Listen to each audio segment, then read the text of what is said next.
नमस्कार. आपण पाहत आहात लोकप्रकाश मराठी.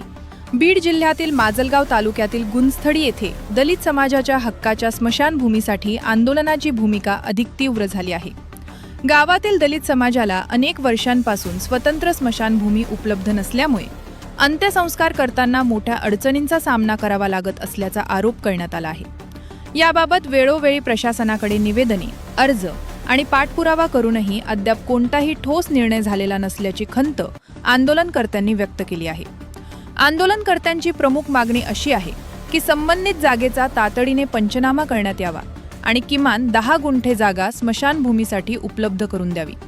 तसेच त्या ठिकाणी आवश्यक विकास कामे तातडीने सुरू करण्यात यावीत. या मागण्या तातडीने मान्य न झाल्यास संविधानिक आणि लोकशाही मार्गाने तीव्र आंदोलन छेडण्यात येईल असा इशाराही देण्यात आला आहे.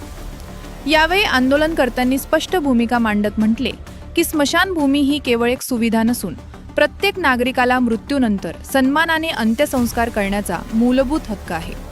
या प्रकरणावर प्रशासन कोणती भूमिका घेते आणि दलित समाजाच्या मागण्यांवर कितपत सकारात्मक निर्णय होतो याकडे आता सर्वांचे लक्ष लागले आहे. आता पुढे पाहूया. गुंजथडी येथील ग्रामस्थ आणि आंदोलनकर्त्यांनी याबाबत नेमकी कोणती भूमिका मांडली आहे.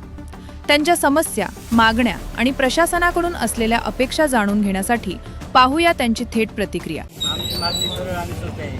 प्रशासनाला वारंवार अर्ज देऊनही आमची दखल कोणी घेतली जात नाही. त्यामुळे आम्ही आमरण उपोषणाचा मार्ग स्वीकारला आहे. जोपर्यंत जागेचा पंचनामा करून दलित वस्तीच्या ताब्यात जागा देत नाही तोपर्यंत आम्ही आंदोलन त्या जागेवर उठणार नाही.